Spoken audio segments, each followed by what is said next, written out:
Dr. Ken Landau. Thanks for watching. Let's talk about the pneumococcal vaccine. We have Prevnar 13 and we have Pneumovax 23. Which should you get? Well, they protect against an organism known as strep pneumonia. Strep pneumonia causes pneumococcal pneumonia and other diseases as well. It's present normally in about 5% of the general population in the nose and in the throat. Doesn't cause any problem. High school seniors might be present in about 20% of them. But it may cause an infection in young children especially and in senior citizens. It's passed on from person to person by coughing and sneezing and transfer from your fingers. You touch an object that's contaminated, then touch your nose, touch your throat. So we have this organism that can cause a variety of diseases. The principal ones we're interested in are strep pneumonia and then invasive pneumococcal disease. Invasive pneumococcal disease is when the strep gains access either to the bloodstream, we call that a bacteremia, or to the area around the brain, we call that meningitis.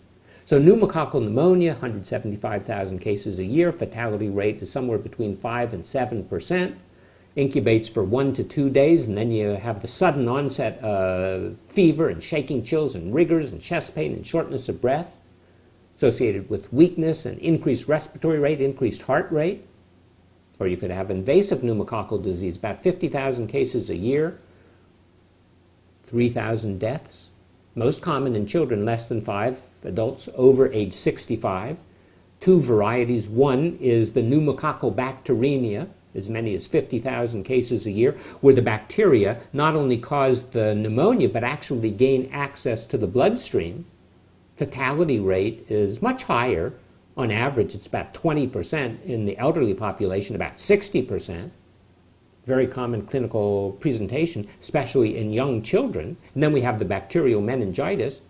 Strep pneumonia, the organism, causes about half of all bacterial meningitis cases in the United States, 3,000 to 6,000 cases. Greatest risk for children less than age 1. The case fatality rate is about 8%. In children, about 22%. In adults, the symptoms are tiredness and headache and vomiting and irritability and fever and stiff neck, sensitivity to light, loss of hearing, disorientation, seizures, and sometimes even coma. The African American population, about twice as likely to develop invasive pneumococcal disease as the Caucasian or Hispanic population. There are at least 90 different serotypes of the strep pneumonia, just like there are more than 100 subtypes of the HPV, the wart virus, just like we have the influenza A and B, and we have the herpes simplex 1 and 2. Well, there are more than 90 different serotypes of the strep pneumonia, and the 10 most common types account for well over 60% of all invasive pneumococcal disease. So the bacteria have a little capsule around them, and the capsule is just made up of sugar. It's a polysaccharide capsule. And what is done to make the vaccine is they take from each of the serotypes that they're interested in, they take some of the capsule, complex it, and put it in the vaccine. And then our bodies are able to make antibodies against those particular serotypes, not the other serotypes, just the serotypes that are included in the vaccine. So in the Prevnar 13, there are 13 of those 90 some odd subtypes or serotypes. In the Pneumovax 23, it's 23 different serotypes of organisms that are included. Well, in 2000, that's when the first licensed vaccine was available. It was called Prevnar 7. It only had 7 of those 90 some odd serotypes. And it was recommended that children between the ages of 2 months and 5 years receive the vaccination. And it was so successful, by the year 2010, they expanded it. Instead of the Prevnar 7, they made the Prevnar 13. Same age group was eligible, and then subsequently they increased it and kept increasing it, and then they made it confusing. But basically, all children should get 4 doses. It can be given with other vaccines. You should use a separate syringe, different sites. Should be injected at 2 months, 4 months, 6 months, and then again for the fourth vaccine between ages 12 months and 15 months. So if the child was delayed or there was some other reason, still give it 4 doses in young children. Could even receive it with DPT, but different sites, of course. So we have the herd effect. So the herd effect was obvious very early. And the herd effect means that even though we were just vaccinating young children, we were protecting the entire population. So by 2007, just 7 years after the PCV or the Prevnar 7 was used, the incidence of invasive pneumococcal disease in the entire population, young people, middle-aged people, old people, fell by about 45%. And among seniors, it fell by about 35 to 40%. That's the herd effect. The herd effect is if we can protect certain elements of the population, we can dramatically improve the risk for the entire population. And most of that had to do with a decreased carriage in the nose and the throat of the strep pneumonia. So it was not able to be spread to other individuals. So we found very early on that inoculation with Prevnar 13 was highly effective against the invasive pneumococcal disease. It was moderately effective against the pneumonia, and it was somewhat effective against otitis media. So if we look early on, we find that the rate of hospitalizations from all causes for pneumonia was reduced by about 35% in children less than 2 years of age. So it reduced the number of hospitalizations by about 36,000. So that's a major decrease in a short period of time. And they made the switch in 2010 from the Prevnar 7 to the Prevnar 13 because they added a series of other serotypes that were not included in the original vaccine, but that were still causing problems in society. And then they also threw in a couple that were not really prevalent here in the United States, but more in underdeveloped areas of the world, because the Prevnar 13 is used throughout the entire world. And within a couple of years after making that change from the Prevnar 7 to the Prevnar 13, again, protected at least 30,000 individuals from developing invasive pneumococcal disease and prevented 3,000 deaths. But realize that the studies so far had only looked at children. So the manufacturer of one of the drugs, the Prevnar 13, decided, let's look at seniors and let's see if this might be appropriate to vaccinate seniors. So they did in the Netherlands, the CAPITA study. Now you have to realize the Netherlands did not at the time routinely vaccinate children. So this is a population of seniors that they studied who had not previously been in contact with or received a pneumococcal vaccine. They took 85,000 individuals who were otherwise okay, and they looked at them beyond age 65, and they vaccinated them with the Prevnar 13. And what they found was that the vaccine type invasive pneumococcal disease, with or without pneumonia, was reduced by about 75%. That's a major decrease, but that's a relative risk reduction. So the absolute number was, it dropped from 28 cases in 42,000 people who were not vaccinated to 7 cases in 42,000 people who were vaccinated. So the absolute change is much less impressive. It fell from 0.07% to 0.02%, so the absolute benefit was only 0.05%. But it also protected against the non-bacteremic type pneumococcal pneumonia. That was reduced by about 45%. And again, the numbers sound great, but the total, the absolute number, not as impressive. But there is no question that this vaccine is able to significantly protect those people who are vaccinated. And it was the first study to show that if we vaccinate seniors, they would derive benefit. But the problem with the study is it was performed by Pfizer, who happened to make the drug, make the vaccine, they not only funded it, but they provided the oversight, they managed the logistics and the data management, and they performed the statistical analysis. So instead of comparing their vaccine to the Pneumovax, where we would get an answer which one was better, they compared it to a placebo. And that didn't really give us any significant information. But it's important to realize also that those people who seemed to be at greater risk because they had some immunosuppressed condition, so their immune systems weren't working right, well, there wasn't any difference really between the group receiving the vaccine and the group not receiving the vaccine. But we do know that about 25% of cases of invasive pneumococcal disease are covered by the Pneumovax 23 and not by the Prevnar 13. So which is more appropriate for adults? Well, just intuitively, you ought to say that the Pneumovax is a much better choice. And indeed, in 2014, the ACIP, that's the group that advises the Centers for Disease Control what the vaccine schedule for the country should be, they said in 2014 that, hey, let's use the Prevnar 13 for everybody who's over age 65. And we're going to reevaluate this advice in the year 2018. They didn't get around to it until mid-2019, however. So their recommendation was contrary to the recommendation in all of Europe, basically, in the United Kingdom, and Germany, and France, and Italy, and Spain. They said, you don't need to use the Prevnar 13 in adults who are over age 65 because you got the herd immunity. You already inoculated the kids, and the kids are protecting the adults. So there's relatively little benefit.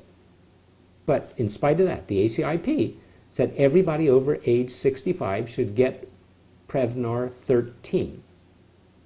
Now the FDA also said, they said that Prevnar 13, well, we previously approved it for people over age 50, and now we're going to approve it for people between the ages of 18 and 49. Now the ACIP at the CDC, they said, no, you don't need routine vaccination with Prevnar 13 prior to age 65. And as a matter of fact, we know that the Pneumovax 23 is much better for seniors. It covers at least 25% more cases of invasive pneumococcal disease.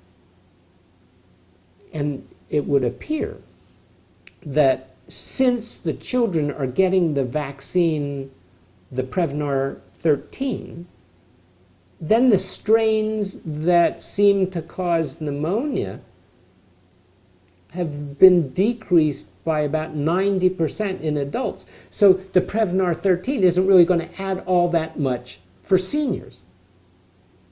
Well, they make the vaccine, they take some of the polysaccharide coat, they stick it on a carrier. The carrier happens to be a non-toxic diphtheria cross-reactive molecule. And they add some carrier protein, and they add a little aluminum phosphate adjuvant. They don't put any thimerosal in it. They inject into the anterior thigh, the front of the thigh, in children, in infants, in toddlers or adolescents or young adults. It's used in the deltoid area. It's not for injection into the buttocks. So overall, it seems that the vaccine is very good at preventing severe disease that requires hospitalization. It's good at preventing death, but it's not guaranteed to prevent infection. But as an added benefit, it seems that the number of children requiring ear tubes markedly reduced. So the CDC guidelines were Prevnar 13, vaccinate all children less than 2, all adults over age 65, and in certain circumstances, people between the age of 5 years and 65 years. That was the lesson from the CDC up until mid-2019. They changed their mind afterward. So in the 1940s, they started working on what's now the Pneumovax 23. They had a 4 serotype vaccine in those days. But they stopped working when they developed penicillin. So penicillin came out, and since most of the pneumonia was strep pneumonia, and penicillin seemed to be very good at treating that, well, that's all that was done. Well, in 1977, they learned a little bit more, so they started using a Pneumovax 14 strain. And then in 1983, they progressed up to the current Pneumovax 23. So in 1984, it was recommended that everybody over age 65 should receive the Pneumovax 23. And for people who were at high risk between the ages of 50 and 65, they could also receive an injection. So now the CDC recommends that everybody over age 65, and for people who are between 2 and 64, 65, who have a medical condition, but it's not effective for children who are less than 24 months of age, less than 2 years of age. They don't get a good immune response. So that's why we need the Prevnar 13, because the Prevnar 13 is a conjugate vaccine. So it works a little bit differently to stimulate the immune system. So the Pneumovax 23 could be used not only in people over age 65, but people who are between the ages of 2 and 64 if they have some other kind of a complicating medical condition, a liver disease, a kidney disease, maybe they have chronic obstructive lung disease or alcoholism, maybe they have heart disease, congestive heart failure, maybe they have a problem with their spleen or HIV, maybe they have leukemia, lymphoma, or myeloma, or getting cancer treatment, or have organ transplant. Maybe they have some sort of neurosurgical procedure, or asthma, or diabetes, or they smoke cigarettes. All of those people are theoretically able to be benefited by the Pneumovax 23.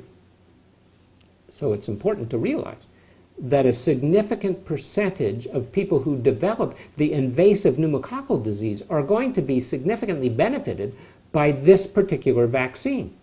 Now, what about revaccination? How long does the vaccine last? That's a good question, and one for which we don't have a good answer. So it seems that some people in different areas of the world suggest that every 5 years you might need a recurrent or a renewed vaccine. It seems that people who are less than 65, if you have the vaccine, well, still, when you're over 65, you should probably get another vaccine. So over age 65, you should get 1 dose of the Pneumovax 23. But you shouldn't have it within 5 years of your previous dose. So if you got the dose at 63, then you don't get it till age 68. So you wait about 5 years in between. And in Europe, what they do is they revaccinate. They actually give the vaccine every 5 years. But there's some problem with that because if you do too many vaccines, you decrease the efficacy or the effectiveness of the vaccine. So it's thought probably a good compromise would be injection every 10 years.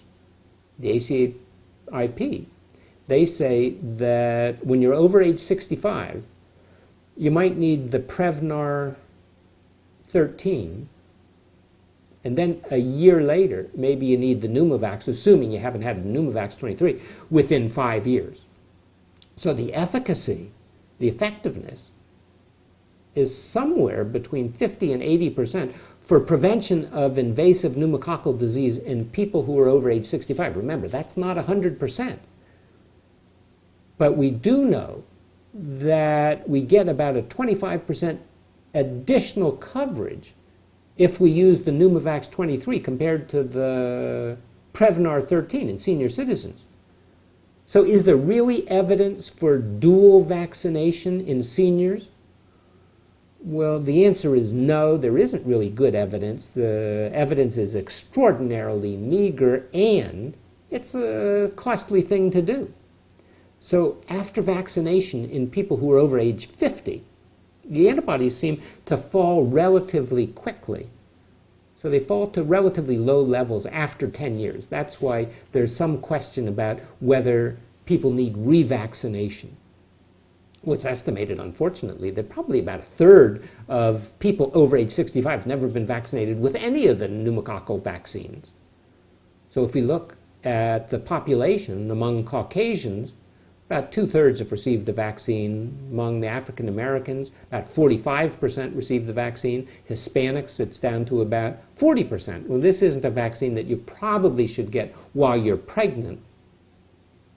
There's, unfortunately, even though we talk about how people who are immunosuppressed, have underlying conditions, are at greater risk for invasive pneumococcal disease, they are, but the evidence that the vaccine really works for those individuals, unfortunately, is relatively meager. When we're talking about the pneumococcal vaccine, Pneumovax 23, it's given either intramuscularly or could even be given subcutaneously. Well, if we're talking about an immunocompromised individual who's never been vaccinated, they ought to receive the Prevnar 13 first, and then perhaps 8 weeks later, they can get the Pneumovax. Under standard circumstances, if a person's going to get both, then you get the Prevnar 13 and you wait a year under normal circumstances in people who are otherwise healthy, and then you use the Pneumovax 23. But with time, over a period of time, the benefits of the Prevnar 13 in the adult population has become significantly less because all of the children have been vaccinated. And as long as the children are getting vaccinated, there doesn't seem to be any additional benefit for the injection with the Prevnar 13. Now, it's said that, hey, the Prevnar 13 has protection against type 6A, and we don't have that in the Pneumovax 23. But 6A has decreased by about 91% over the period of the years that children have been routinely vaccinated. So that's not even an issue. Sight complications, well, you get a little redness or swelling or tenderness or pain. Overall, sometimes there's fever, loss of appetite, the person can become tired or get some chills or some joint pain. Very small incidents, certainly not in comparison to the major benefits you get with reducing the likelihood of invasive pneumococcal disease. Now, if a person gets the pneumococcal, the 23, the Pneumovax 23, and then gets revaccinated, well, chances are much higher that they're going to have some kind of a local side effect. But unfortunately, Medicare only covers one dose after age 65. So that's a major issue. They're working on developing other kind of vaccines for pneumonia that are going to be even more effective.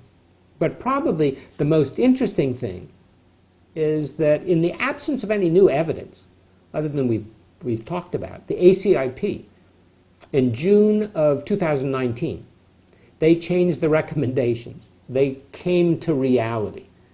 And they said that previously we said that all people over age 65 ought to receive both vaccines, the Prevnar 13 and the Pneumovax 23.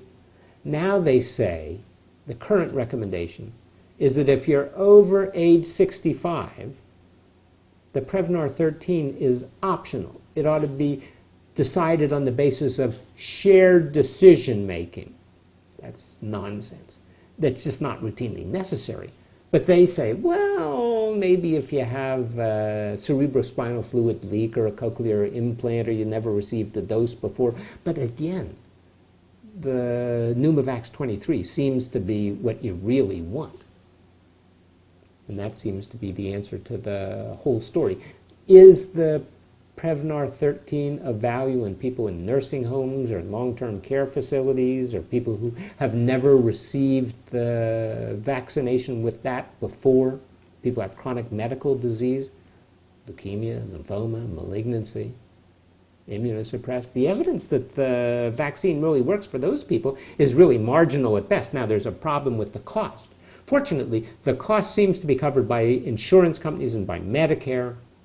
But if you wanted to pay cash for the Prevnar 13, and this is the big business part of the whole story, the cash price for the vaccine for the Prevnar 13 is $250 basically. And if you have a coupon, it's $194. Pfizer makes that. You need 4 different shots of that. If you get the Pneumovax 23, The cost cash-wise is about $135, and if you have a coupon, it's $90 to $120. But remember, it's covered by most insurances, and that's considered one of the routine necessary vaccines that you can get. Interestingly, the companies are raising the prices. Well, it seems like we're spending an awful lot of time and money on these pneumococcal pneumonia vaccines, and it's appropriate to use them for the indicated groups. So children, they should get 4 vaccines with Prevnar 13, adults over age 65, at least 1 injection, probably 1 injection every 10 years over age 65, although the benefits in people over age 75 seem to wane, but they're trying to engineer a more effective vaccine. And that, hopefully, is going to be available over the period of the next 5 to 10 years. Anyway, thanks for watching. If you enjoyed the show, please tell a friend, consider subscribing so you'll be updated when we post new videos. I appreciate your interest. I'm Dr. Ken Landau.